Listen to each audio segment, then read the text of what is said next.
Hello everyone, it's your favorite lovely jubbly streamer and I'm back with a new set guide for season 15.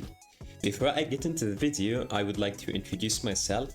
I'm Geishuu, but you can also call me Geish. I'm a challenger set 1 trick. I have picked 1.2k LP on season 14 by first picking Sett into every single matchup. And in this video, I will be sharing my thoughts and opinions about the season 15 map changes, about the itemization for Sett, the best runes, sums, and last but not least, the combos. So without further ado, let's get started now, shall we? So my first thoughts about the new map, I really like the change in color. That's like, it adds a new flavor to the game, and anything that is updating to the game keeps it alive, so that is something I like. I also like the fact that now Petals spawn in the ground everywhere, and they give you like adaptive force and experience, and Sett would benefit really a good amount of that, because if he gets adaptive, that will increase his W damage, because basically his W damage increases based on your AD and HP. So when you kill this atakhan with your team, a lot of petals will spawn in the ground, right? So for example, we can just like kill this one. One of these big plants, they give you almost like 8 true damage. And every one of these little plants, they give you around like 2 increased true damage, which is insane.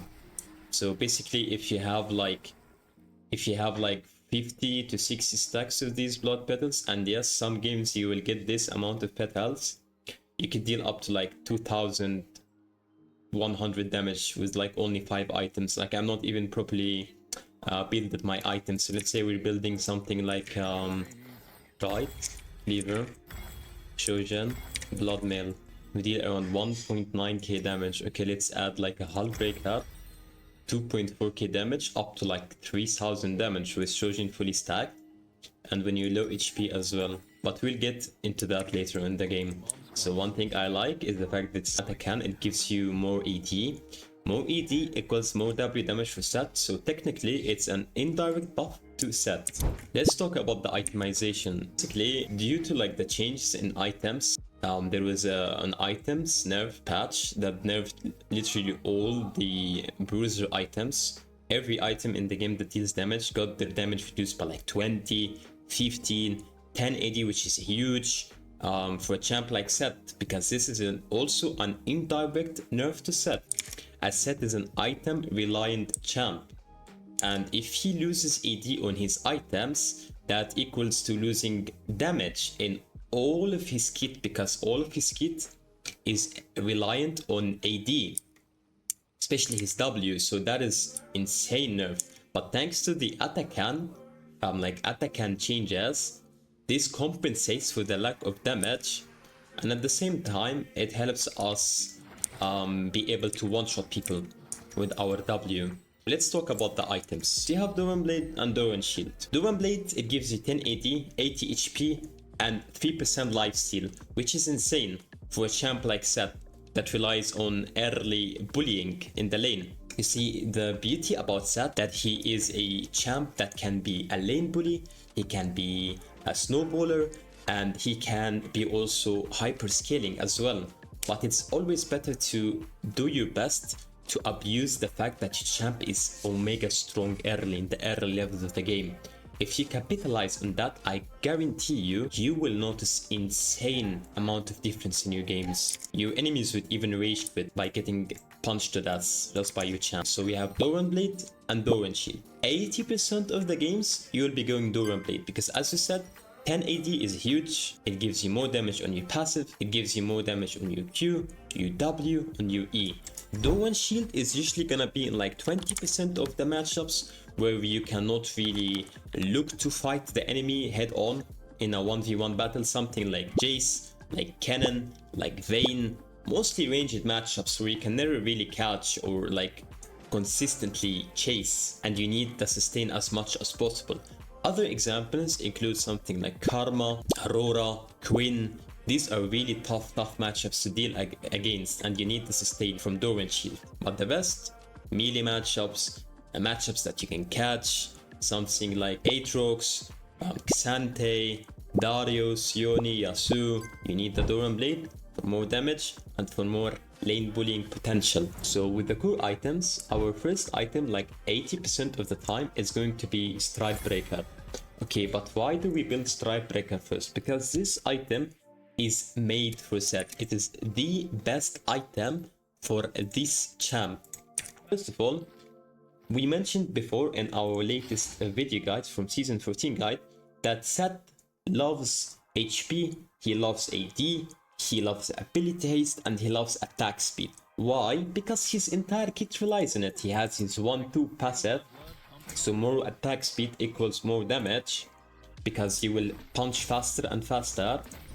He loves AD because his Q, his passive, his W, his E, his ultimate, everything, it relies on his AD as well. It has AD scaling, so the more AD you have, the more damage you dish out with your abilities and with your raw auto attacks as well.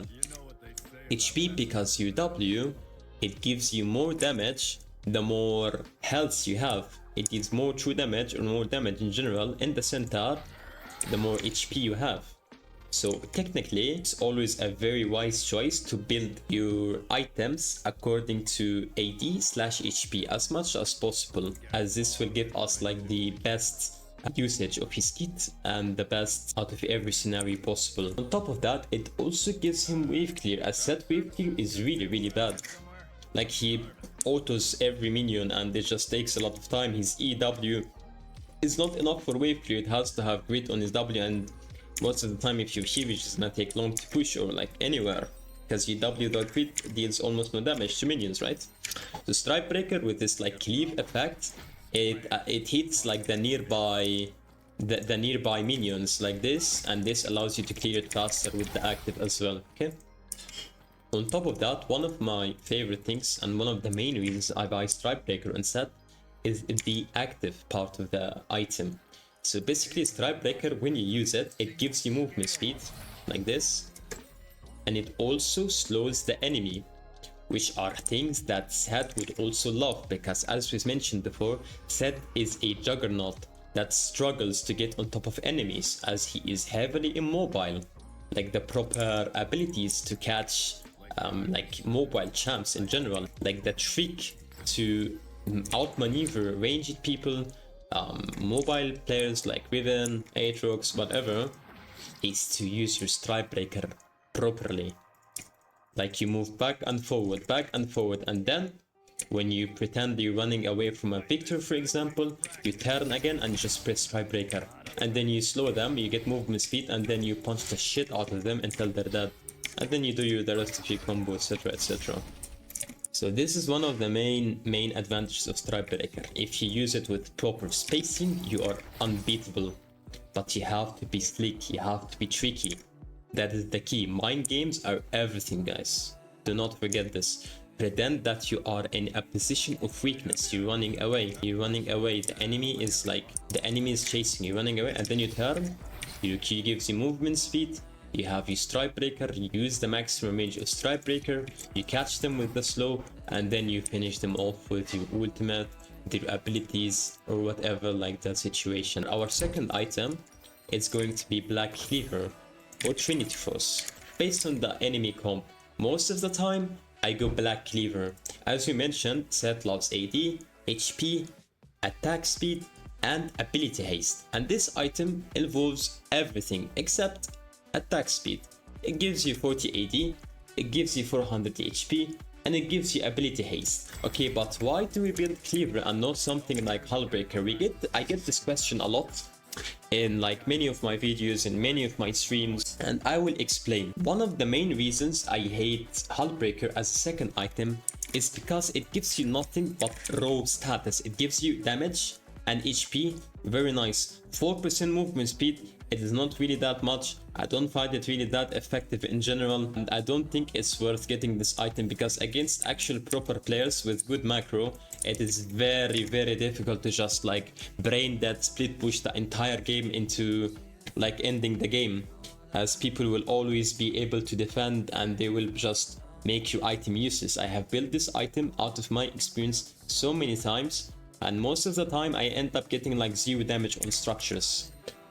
Like I get 0 damage on structures and barely any damage to champions. It just doesn't feel like an item that is worth buying second. Maybe you could get it as a third or a fourth item if the situation depends on it, where you're just gonna split push and then apply a lot of pressure on the side lanes while also joining the fights with your second item before getting Hullbreaker. The reason we go Cleaver because Sett, as you said, he loves ability haste. Sett is a very strong champ, but the thing about Sett, he also has his cons. Every coin has two sides. There is pros and cons to everything. Sett has a lot of pros. He's a heavy lane bully, he's very strong, he's very like dopamine inducing kit, makes him very fun to play, but he also has cons. He is very easy to kite. If you miss one of your abilities, you're very vulnerable. If you miss your E, you cannot really grab your enemy, you cannot trade. Your auto attack range is one of the lowest, if not the lowest attack ranges in the game. You literally have to be like very stupidly close to the enemy to catch them. You can get kited by a melee champ. That is how small your auto attack range is. On top of that, he has very high cooldowns, like really high cooldowns. So for example, UW level 1 has 18 seconds, your E has 16 seconds. So basically, if you miss your E, you're gonna have to wait 15 seconds to look for a trade. UW, it deals true damage, it deals a lot of damage, that's good. But if the enemy moves to the left or to the right, it will almost deal no damage, especially if they are building armor. Because you see, the thing is, UW deals true damage in the middle, okay? It deals physical damage on the sides. This one, he takes the same damage because he has 0 resistances. But let's add like resistances. Now let's take a look. 777. 450. That is almost like half of the damage done, which is very like not good. On top of that, UW is easily like kiteable. Like if a champ like this, if this was like a Darius and he has Ghost for example, and you don't have UE, you can just run around you and dodge UW, because UW takes time to land. Like if he's standing here and you don't have UE, he can just pop his Ghost and run away, or he can just move like this and turn around you and kill you. Or if you don't land your EW like this, if you don't combo your E with UW, there is like a high chance that the enemy will never get hit by it, as they always have flash. If they have a dash, if they have any sort of escape ability, they can always run away. So you need to always combine your E with UW, and these two abilities have really high cooldown. In team fights wise, every single second matters. This is a really like the smallest details in this game matters, right?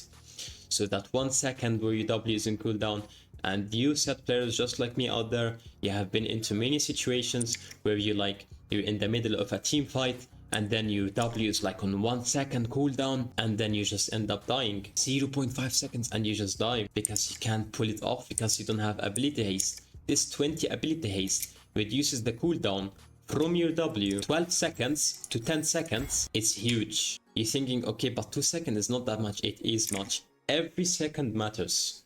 This 2 seconds, this half a second can be the difference maker between life and death.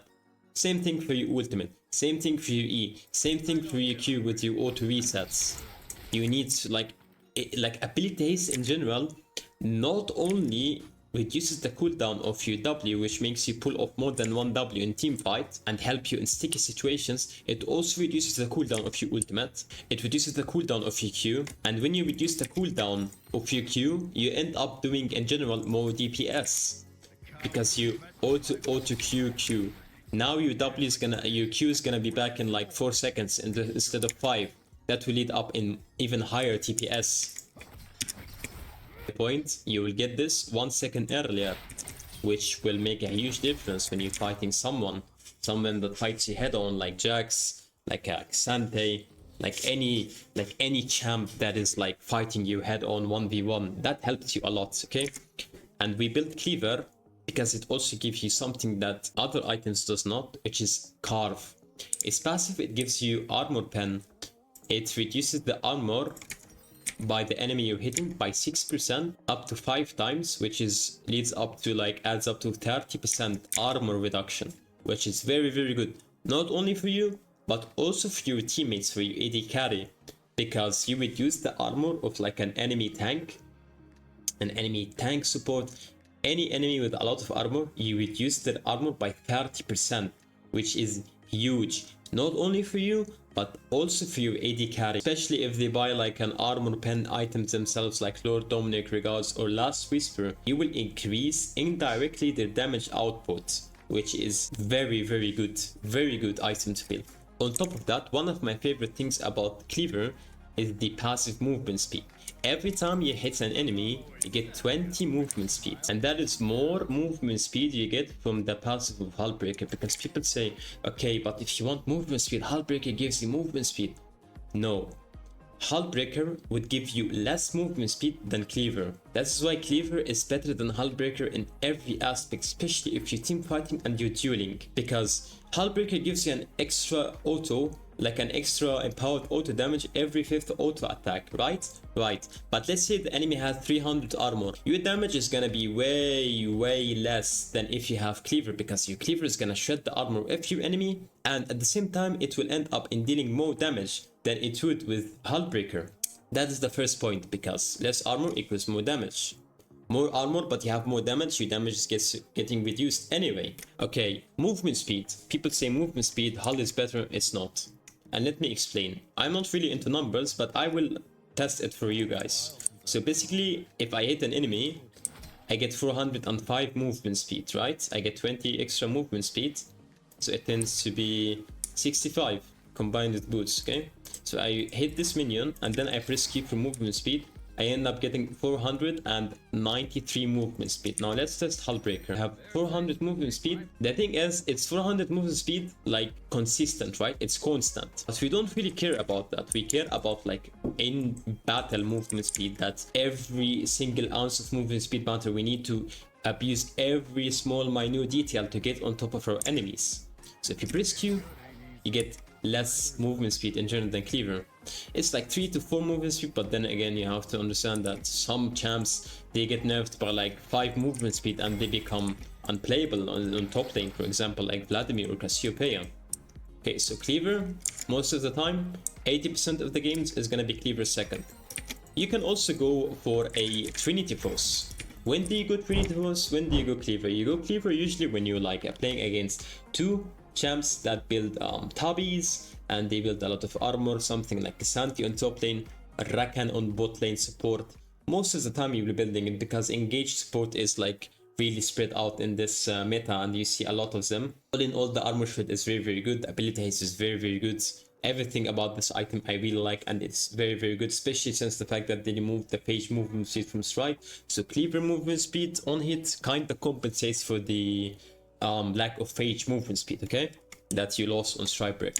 20% of the games you can go for Trinity Force. You go Trinity Force when the enemy doesn't have any type of armor at all. Let's say you have 5 enemy squishies, you have Syndra mid lane, you have Aurora top lane, you have Nami, Lucian bot lane, and you have something like Evelyn jungle on the enemy team. It's really rare, but this item is very good for speed pushing, gives you attack speed, gives you ability haste as well, and it gives you an empowered auto, which is very nice. And as I said, if the enemy doesn't have armor, so we don't really need to get armor shred, as Trinity Force gives you already like insane amount of damage that will make you melt your opponents even faster than usual. Now for the third item, usually you go for Shojin or Bloodmail. This item build is a item build that I made by playing a lot of solo queue games, and it works for me in Challenger Elo. It works for me. I have a very high hopes that it will work for you in any Elo as well, as this build gives you the most amount of AD and HP, and at the same time it gives you the most W damage. You can deal up to 3000 damage with your W, and you can one-shot the enemy backline, the enemy ATC, the enemy mage, mid laner. At the same time you have a lot of ability haste, you have a lot of damage from your auto attacks. So all in all, you are like, nothing can stop you. You can one-shot people with your W nuke, you can punch people to death with your heavy attack damage. Even if they have armor, you shred their armor, and you have low cooldowns, you can use your W more than one time. All in all, this build is the perfect build for Sett until they add a new item or they change otherwise. So for the third item, we're going either Bloodmail or Shojin. I get this question a lot.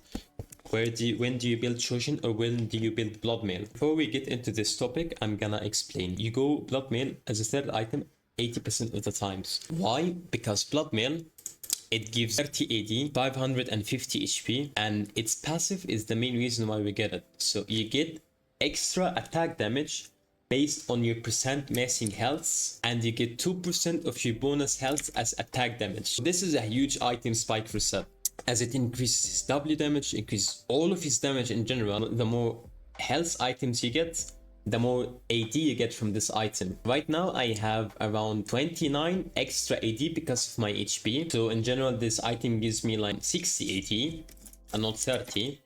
But let's say we take like a lot of damage here, it gives you another 31. So in general this item gives me almost 90 AD, which is insane.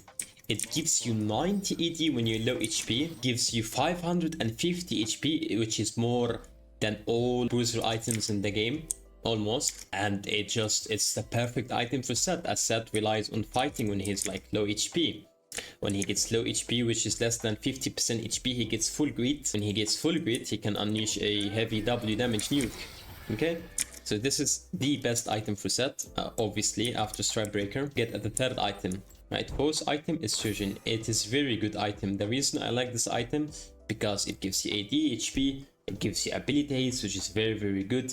Please note that it gives you basic ability haste and not ultimate ability haste, so basically it reduces the cooldown of all of your abilities except your ultimate. But then again, we don't really mind about that, as Cleaver already does the job and gives you enough ability haste for your ultimate, which is every 60 seconds at level 3, which is very nice. Every 1 minute is fine. The key about this, as we said, ability haste will reduce the cooldowns of your abilities, which turns up to dealing more damage. You have your Q every 3 seconds, which is very good. Your E is a 6-second cooldown.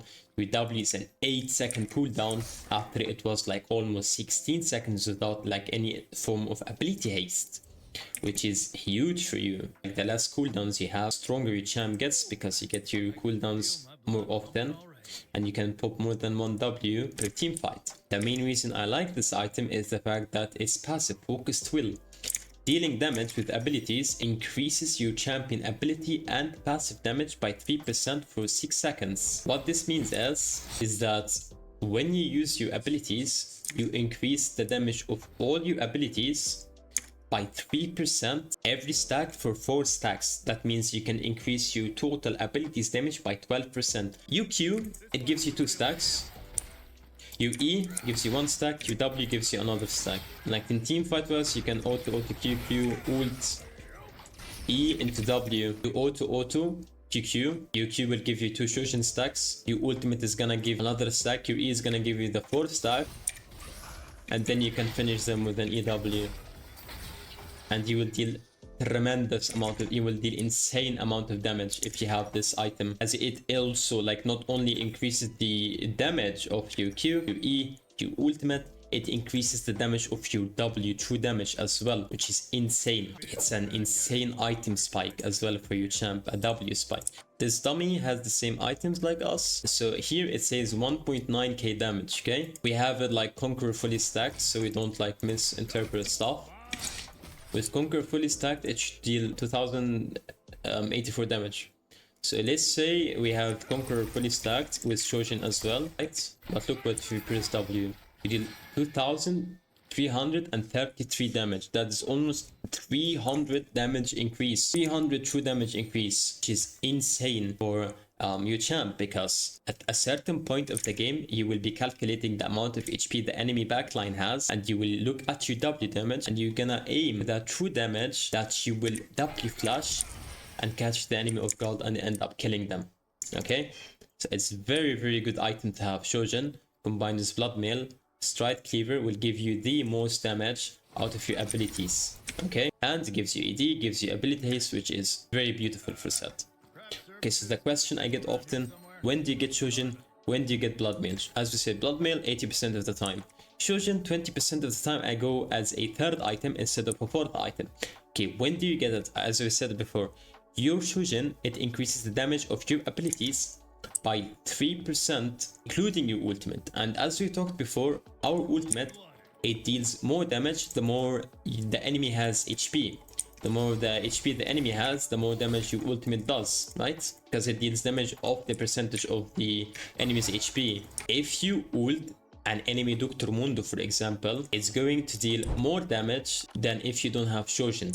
Like a Cho'Gath against a Mundo, against a Thamkinch, usually hard steel users, hard steel abusers, hard steel buyers that stack up a lot of HP. Shojin is always the proper item to go third, as you will be dealing more damage with your abilities, and not to mention that your Q deals damage of the percentage max health, so technically you will be dealing even more damage to these tanks. You will be dealing more damage into their team by ulting them into their team, so technically Shojin is very good against max HP stackers. Other than that, always go Bloodmail third into Shojin fourth, or Shojin third into Bloodmail fourth, depending on the matchups. So the last item is going to be situational. You can go Hullbreaker, you can go Death Dance if the entire enemy is like very full of AD, is gonna make you immortal. You can go Sterax if there is like a lot of CC on the enemy team, something like Thresh, like Braum, like Sejuani, Evelyn, Garen, Execute. These situations, this item really helps a lot. I don't like buying this item second or third, as it barely gives you any shield at all. It doesn't give you that good amount of status. So all in all, you can buy this item as a last item if you really need that tenacity or like that execution prevention. You can go this item if you already have a healing champ on the enemy team. Soraka, Dr. Mundo late game, Warwick, Fiora, Aatrox. This item is very good. Do not underestimate this item, is very important. You can go Randuins against critting champs like Tryndamere, Yasuo, Yone if they're really dangerous. Never ever buy Bramble Vest, never ever buy Thormail. These items are the worst because they give you no AD, they gives you almost no HP. It is a complete bait item. If you ever need anti-heal, always go Executioner. Do not buy Bramble Vest, it is troll. As the enemy, if it's a good player, he can just completely ignore you and they can heal off anybody else. They can heal off minions, they can heal off other champs, they can just completely ignore you. And you will not be proccing anti-heal, as anti-heal procs only if the enemy hits you when you're having Bramble Vest. If you don't, like if you have Executioner, you can always apply anti-heal on your own terms. This is the core build. Now we're gonna talk about our situational items. Most of the time, like Blade's Rune King, I like this item, it's very nice, it's very cool, but the problem, it gives you no HP at all. And usually we're gonna be building this item into matchups where you cannot really rely on your W true damage, you do not rely on your health will not really make a difference. Something against a Trundle, a Warwick, if you're playing against a Warwick, he's just gonna melt you down and kill you. Playing against Trundle, he's just gonna melt you and kill you. This item is very good into something also like Fiora, Irelia as well. This item is very good for dealing when you rely heavily on your auto attacks more than your W damage. But I don't really prefer to buy it most of the time as second item because it really hinders your ability to team fight. As we said before, Stride always gives you that team fighting advantage where you can just swoop in. You have HP, you have movement speed slow, you have movement speed gain when you proc this item, you have wave clear. It has so many benefits better than going raw Blade's Rune King. Okay, that's pretty much it. For items wise, you don't really, I never really go this item, it's just for fun. You go Hard Steel Worm, is just completely for fun items. Do not build these items unless you're just having a bet or just trying to have fun. Deadman's, I don't really like this item. It doesn't give you damage, I don't really like it, and you can always rely on your Q and stride spacing movement speed instead. Sundered Sky, this item is really dead for me, but you can buy it as a last item as well if you want. Titanic Hydra, we don't really need this item because we already have Stridebreaker, gives you even attack speed which is better than it. Not to mention the fact that why you don't build Titanic Hydra, because Stride gives you something Titanic Hydra will never give you. It's active. You see, if an enemy Severe has a spell shield, enemy Nocturne has spell shield, enemy Senna has Edge of the Night, you can never really land an ability on them unless you proc the spell shield. And to do it, you have to use your E, you have to use your W, you can never ult, you just ult the R. But Stridebreaker, if you use it, it will break his spell shield. and that will allow you to ult and do your full combo into EW into everything. That is something Titanic Hydra can never give you, as Titanic Hydra is only like an active that you deal extra damage on auto attacks, like an extra auto attack. It is absolutely useless compared to Stridebreaker, because we need to always rely on Stridebreaker spacing, movement, and active to win team fights, to win duels against side lanes, and also to position ourselves in an angle to ult our enemy into their team. Do not ever forget about this. It gives you movement speed, it slows the enemy, which allows you to turn around them and look for a really nice like window to ult them. Sett is all about angles. That's pretty much it. Most of the times I go Swifties because they give you the most amount of movement speed out of any boots in this game. And at the same time, it has a really good passive that it reduces the effect of slows by 25%. One of our biggest problems as a melee bruiser like Sett is the fact that he is easily kiteable. But Swifties give you a lot of movement speed and they reduce the effect of slows as well, which is really good combined with proper movement and spacing and usage of your Q movement speed, as your Q gives you movement speed. Combined with Stridebreaker, that will make you able to catch anybody if you use it correctly. As we said, boots, usually I go Swifties. Like 90%, 80% of the games, as it gives me most movement speed in general. Tabis against heavy ED like Yoni, Yasuo, Tryndamere, maybe Adarius, Aatrox. These type of champs, Tabis is very strong item. I never go Ionian boots any longer. Maybe I'm thinking of building it when I have like the atakhan buffs. Due to the new map, there is a Feast of Sphinx, and once you get Feast of Sphinx, you get more benefits out of your boots. Get extra movement speeds, and you get even more benefits from your items. And the benefits from the Feast of Sphinx here is very nice for the Ionian boots, as it gives you like another 15 ability haste, which is very underrated. It's huge. And as I said, Sett really loves like ability haste. Mercs, if the enemy is like has a lot of tenacity. Not buy Mercs if the enemy is a Gwen. You don't want to buy Mercs against an enemy just because he has magic damage. Mercs is not made for magic damage protection. It's not built for its magic resistance. It's made for its tenacity.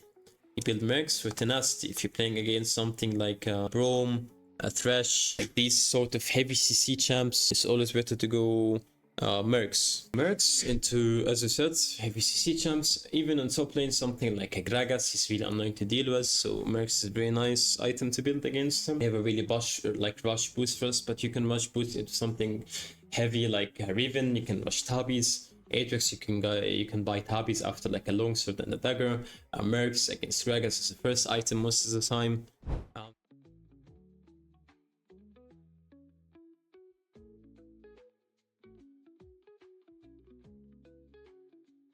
The runes, usually they are not going to change much, as they always have been. Is gonna be Conqueror, is gonna be your main rune most of the time. For 80% of the time, Conqueror is your main keystone, as it gives you Adaptive Force, which increases your W, all of your damage. So it gives you lifesteal when it's fully stacked, which helps a lot in like clutch situations. So it's like, this is the most basic and most straightforward keystone for Sett, as he stacks it also really quickly. For these ones, you're gonna be taking Triumph like 90% of the time, so you can go Absorb Life against matchups where you will never really be fighting against something like Jace, Vayne, a Cannon, where you have to rely on survivability most of all. For another keystone, we have a choice between Fleet and Press the Attack. Lethal Tempo is not really that good after the changes they made to it. Fleet is very good into matchups that you need the sustain and you cannot really catch. Something like a Smolder, a Teemo, a Vayne, a Kennen, a Quinn. It helps you close the distance by abusing the movement speed you get from proc, from the Fleet proc, and it gives you healing as well when you hit minions when it's fully like stacked, which helps you sustain in the lane as well.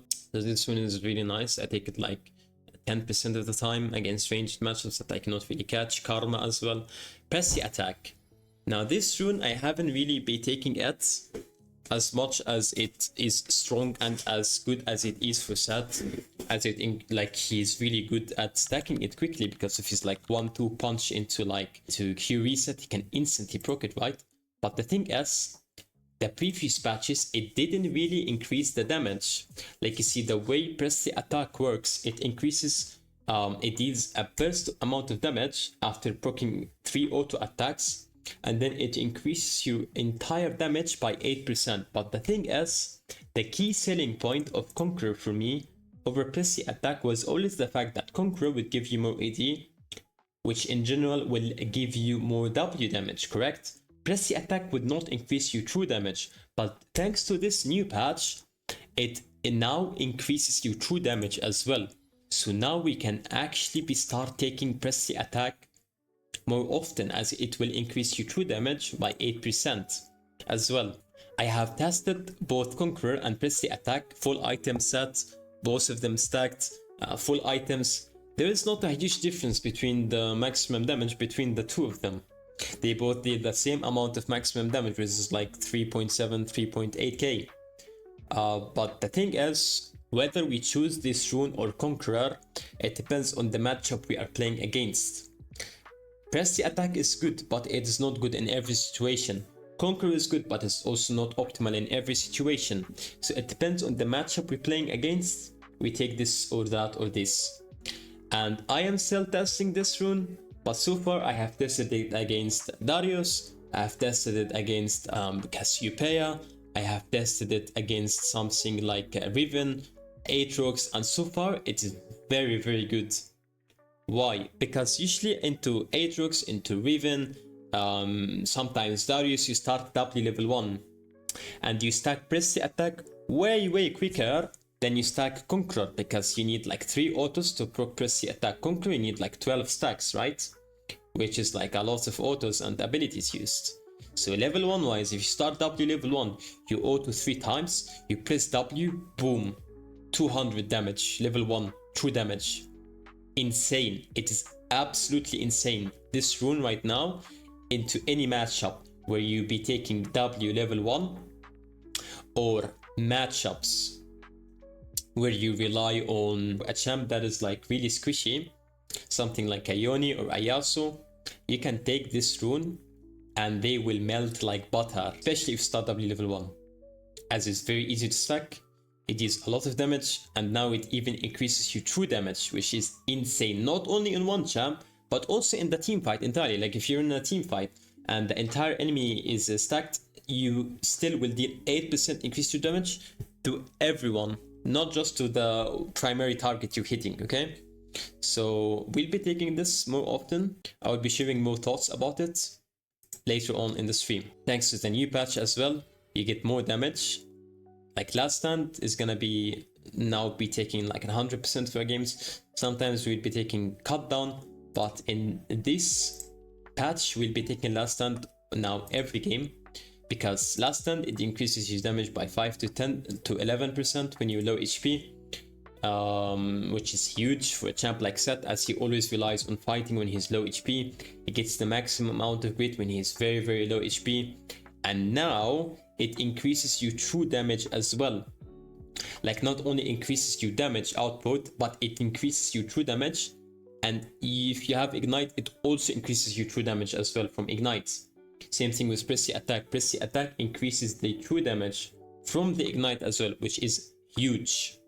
So we will be taking last stand most of the time, and Conqueror, and sometimes PTA. With the secondary runes, we most of the time will be taking Resolve, because it is the best rune for Sett. You'll be taking Second Wind into matchups that are like poke, which is like 80% of the times, and Bomb Plating into heavy matchups where they just rely on heavy auto, empowered auto attacks, and they just go all in on you. Something like a Kled, something like a Shen, something like a Trundle, Warwick with his Q. These are the matchups where I usually go Bomb Plating, but other than that, most of the time I go Second Wind. Why Second Wind? Because Second Wind, it gives the HP regen. It works in always, which is very good compared to something like Bomb Plating. One of the main mistakes people go on Sett is they go Bomb Plating into something like Aatrox, into Riven, into Like Xante, that is wrong. That is very, very wrong. Because your bomb plating has like 55-second cooldown. And even an Aatrox, they can just proc it from a miles away. They hit you one time on a 5-second ability cooldown and they just run away. And there you go. You don't have a rune for like an entire minute.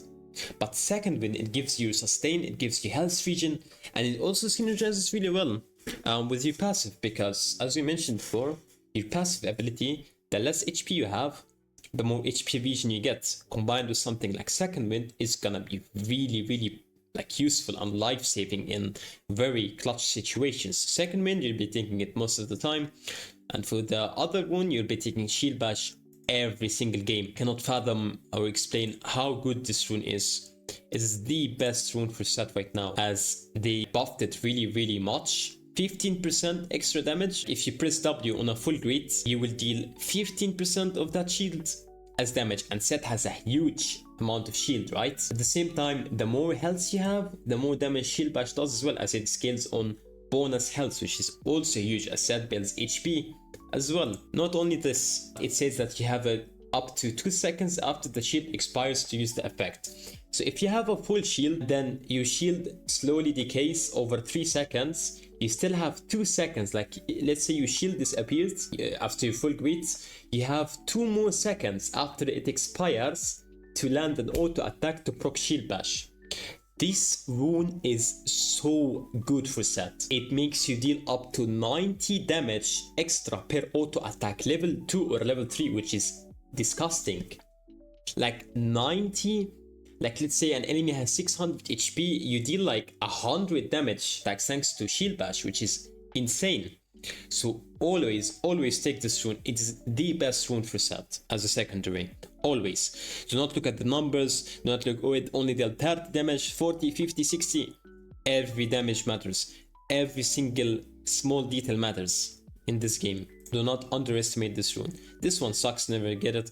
Overgrowth, you can go overgrowth into shield bash, into matchups where you will not be getting poked a lot, into Xante, into like an Ornn. You rarely take this rune. Like in general, you always take second wind into shield bash. Okay, this is gonna be attack speed most of the time, adaptive most of the time, like all the time. And here you can take flat HP against 90% of the matchups, scaling HP into champs that are like, they don't really pose a threat, like Xante early and Ornn, or you just want to scale. But most of the time you'll be taking this because flat HP gives you that extra damage that allows you to trade and play more aggressively in the lane. Another rune tree we have, there is Grasp.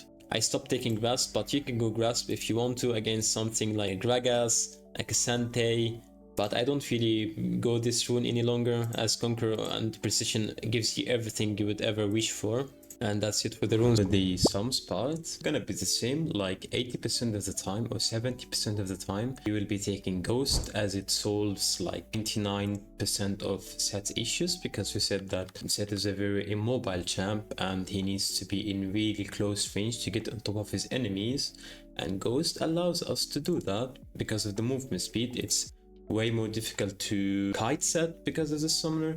It's way easier to chase people with the summoner, and it also helps you get out of like sticky situations as well. That is for the Ghost. We usually take Ghost against like mobile champs, melee champs with a lot of mobility that can run away with dashes, for example a Riven, an Aatrox, the champs that you can catch, something like a Teemo for example. And for the 20% rest of the matchups, we take Ignite. Ignite is a very, very huge summoner spell from playing really aggressive into matchups that are like heavy healing, with heavy healing abilities, such as like a Warwick, a Volibear, aggressive matchup like a Trundle or a Darius as well, who has healing. It can be really, really good in these clutch situations, as you cannot really afford to get anti-heal that early.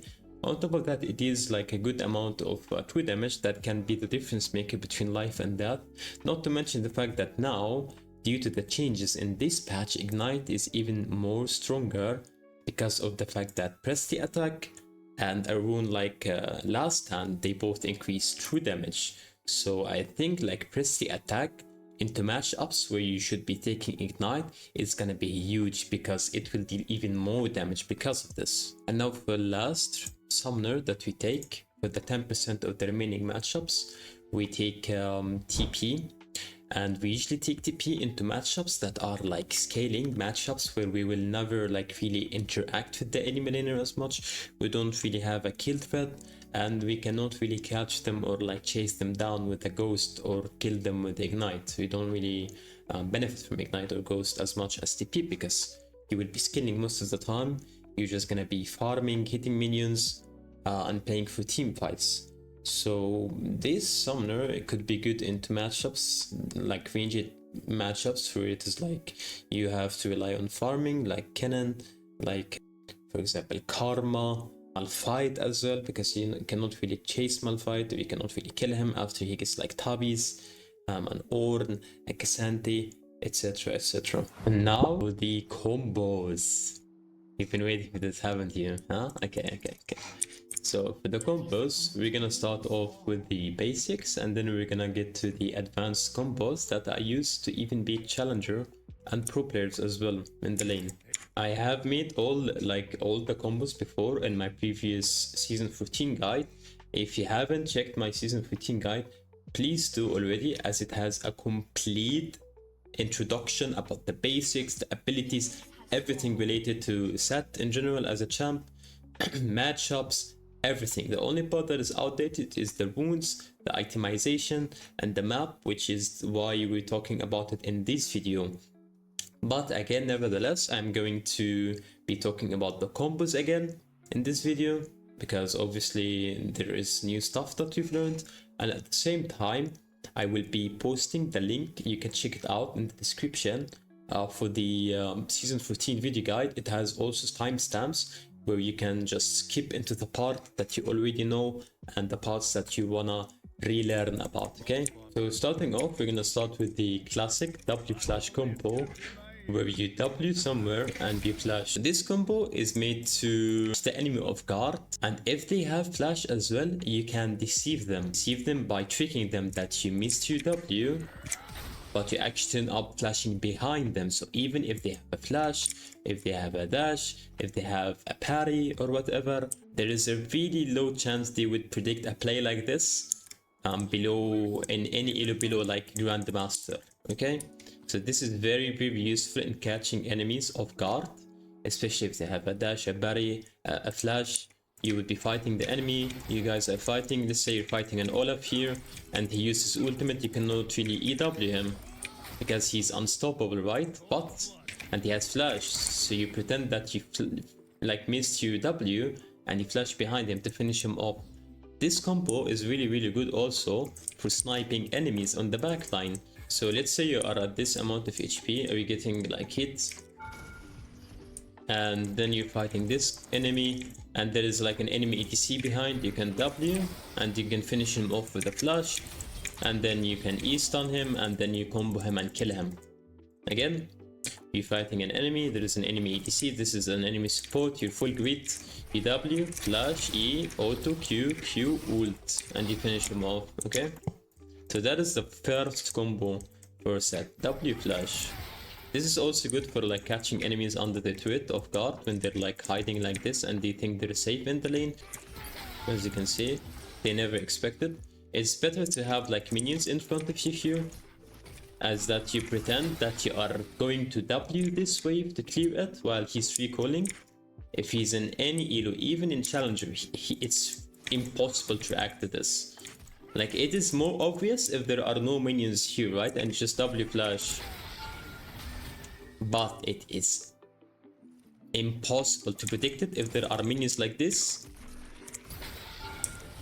and you W flash. Also, one thing that is really crucial, it is a bit more advanced than the usual W flash, but the timings of your flash matter. So you can W flash like this. There is like a small window to react to. A good player can actually react and flash out of it. But if you W like this and you flash at the last second, it makes it even more impossible to react to. So there is a difference like this, you see, and this, just like at the last second. Or you can do it like this, but this is better. You see the difference? The smaller the time window, for the enemy to react, the better it is. And you'll get used to it. It's just a matter of muscle memory and practice, okay?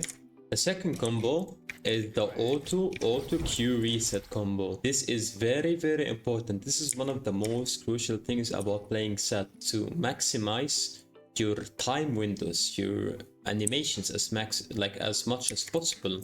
So you see, if you auto like this and then you Q, it's a bit slow, but if you auto like this instantly followed by Q, it deals more damage. You deal like 4 autos in like 1 second instead of like 2 autos, and then you wait half a second and then you Q again.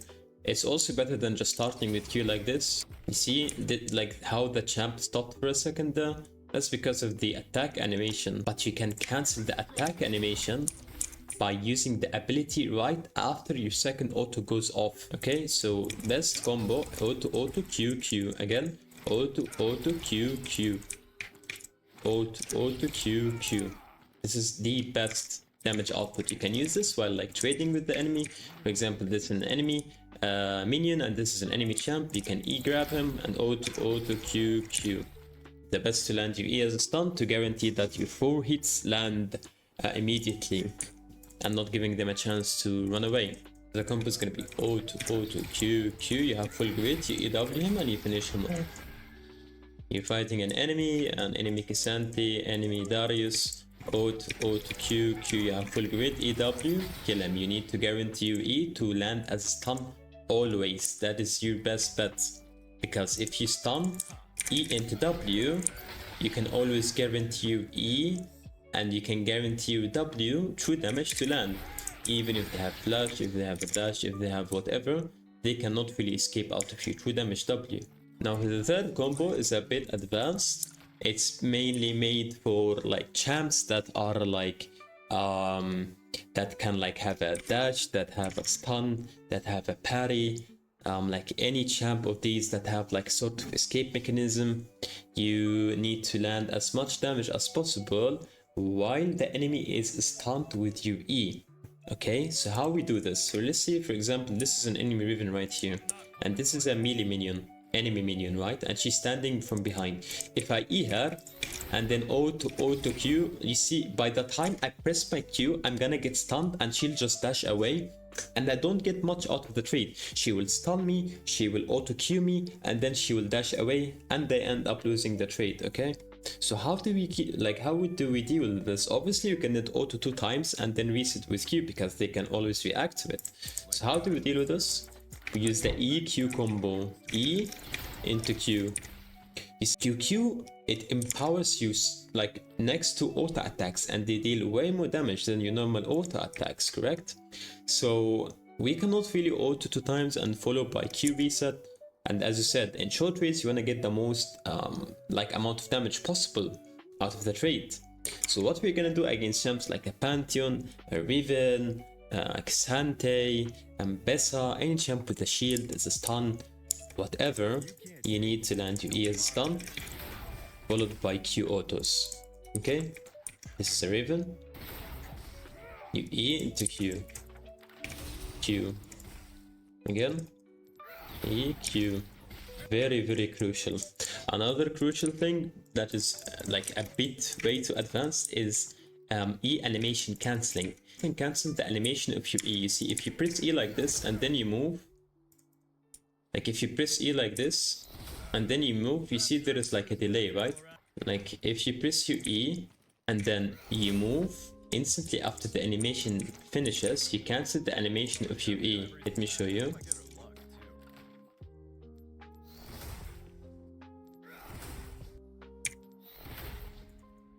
Like this is an example. Really, like, it's not really easy. Even sometimes I mess it up, but it makes a light and day difference. For example, if you're playing against a Jax, you know that you have to E Jax the moment he uses his E so he doesn't stun you. So if you press like E like this and you stand still and then you move, you will get stunned most of the time. But if you E and then you move instantly like this, see, there is a less time window for Jax to hit you in, because you just run away instantly the moment your stun lands. This requires more muscle memory, requires a lot of practice. It's not easy to do, but with the right amount of muscle memory and practice, everything is possible. So this combo is very good for Jax, Riven, UE, UE, and to Q autos. Okay, so you can guarantee the maximum DPS. See, like right now I E into auto did like 340, but if I E into Q, 500 damage. You see the difference. So it's better to land 500 damage than just land 300 damage. So it's like 200 damage increase against a champ like a Riven, or like a champ with any dash or a shield or a stun, etc, etc. Now the fourth combo is a Q into flash E into auto into ult, and then you finish them off with a W at the end. Again, this combo is made to like chase enemies that are like squishy, and we have like damage prism. You can just Q for movement speed, and then you can chase them. You can flash E, auto into ult, and then you finish him off with a W.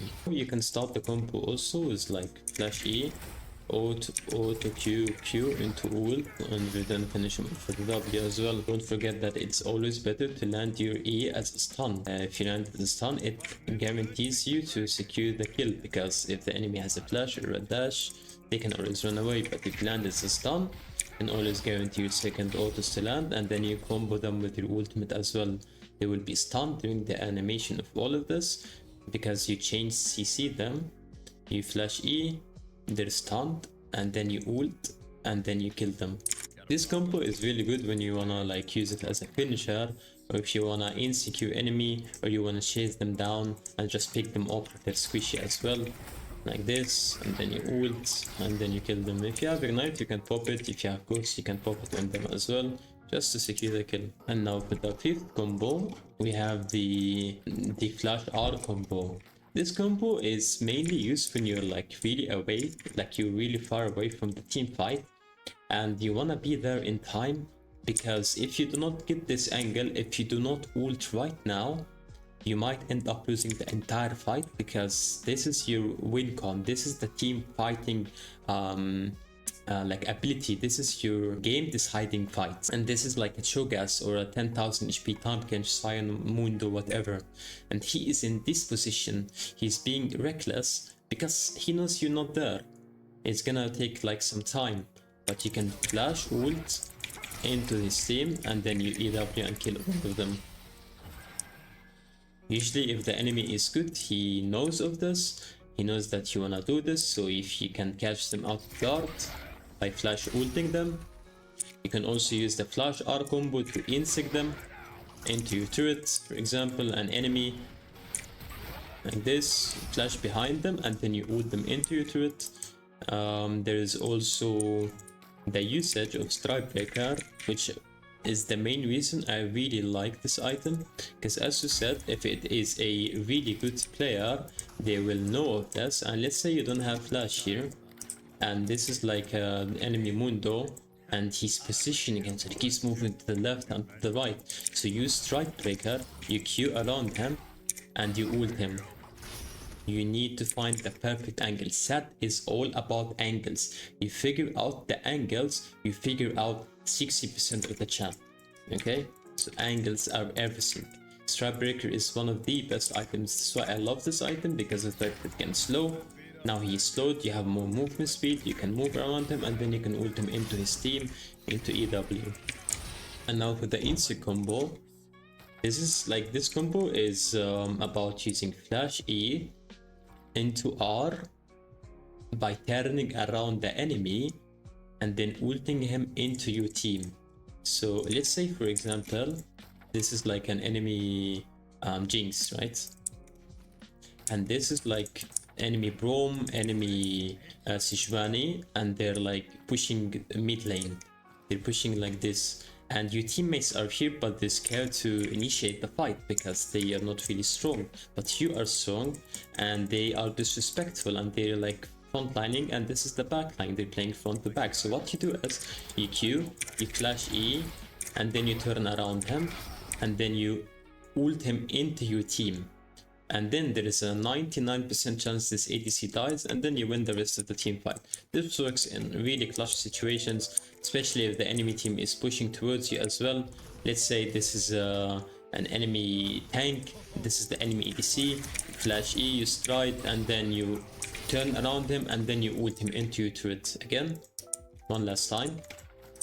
This combo is made to pick off enemy backline and grab them into your team, whether it's like a Syndra, an enemy that is not easy to reach, enemy that is not easy to kill. You need to pick them off guard. You Q flash E, and then you turn around them, and then you ult him into your team, into your turret, okay? And now for one of the best combos, and the combo that I have made, a combo that I have cooked especially by myself in my kitchen, okay? It's called the Geishu special combo. People say on my videos, Geishu special, even on like normal W flash, but that is not the Geishu special, guys. I will show you now. I will walk with you now step by step how to do the Geishu special combo. This combo can kill any player, challengers, pro players, any caliber. It is unpredictable, and it has zero chance of failure. It is that strong.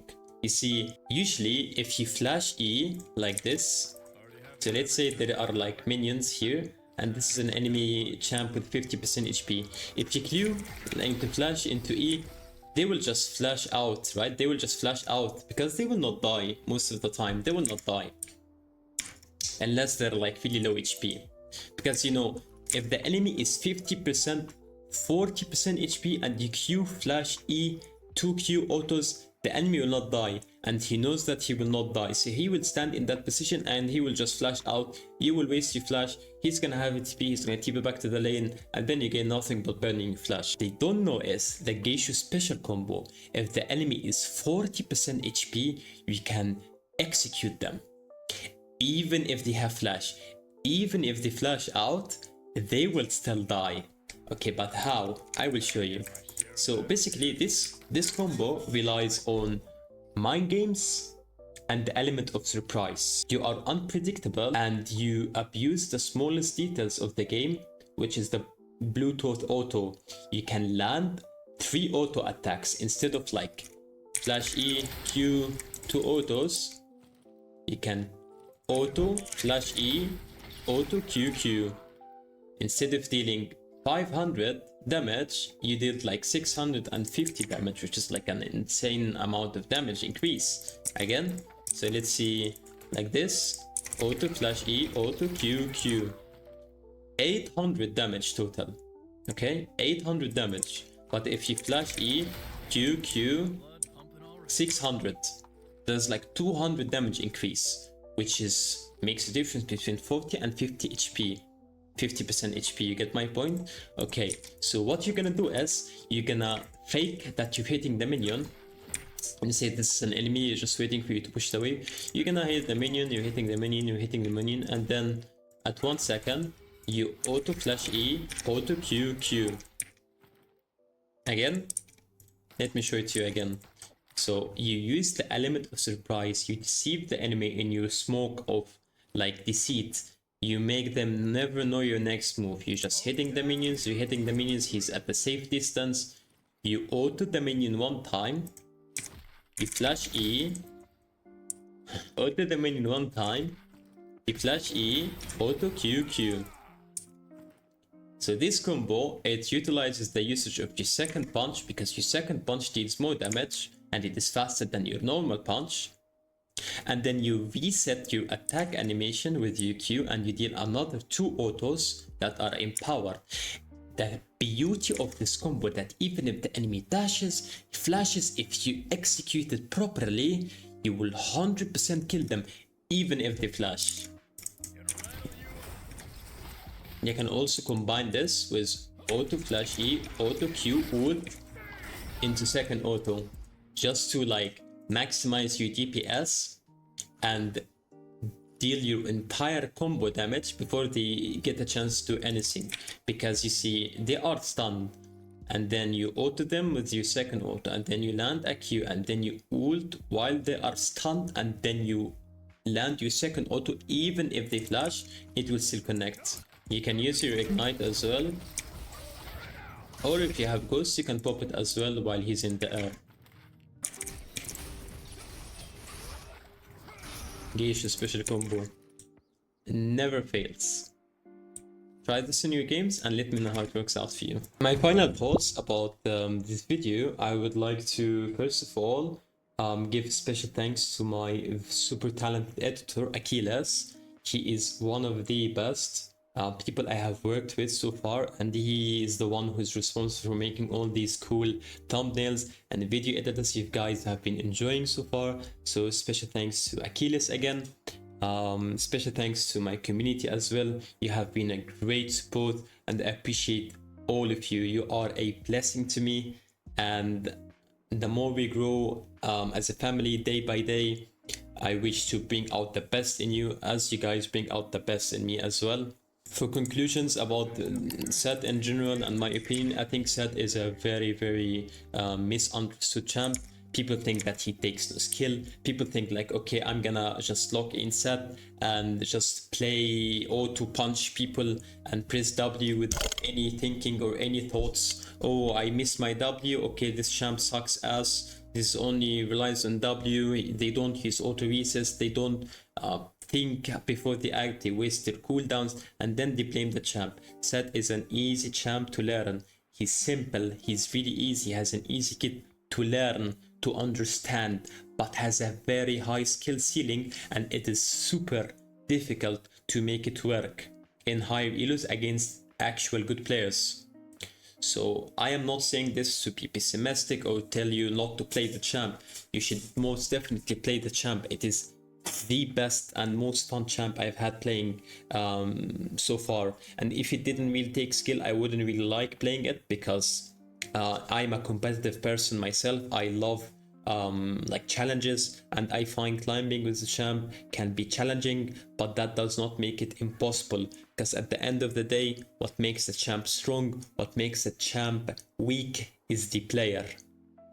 Only you get to decide if this champ sucks or does not suck. No such thing as counter picks. There's no such things as like that this champ is made to make my champ useless. No, it's all in your head. You have to, if there is a will, there is a way. You can always check out my spreadsheet. It is based on my experience against challenger players from A to Z. Spreadsheet, it contains information about laning, itemization, runes, builds, summoners, and tips and tricks into every matchup. So feel free to check it out. I'm gonna also put it into the description. And don't forget to have fun, guys. That is the purpose of this game, just to have fun. Don't give up, keep grinding.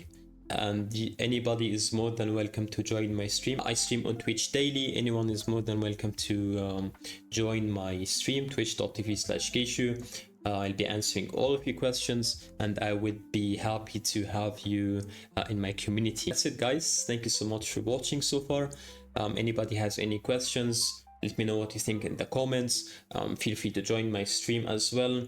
And as always, hope you have a lovely jubbly week, lovely jubbly day, whatever time you're watching this. Hope you enjoyed and gain something out of it. Peace out.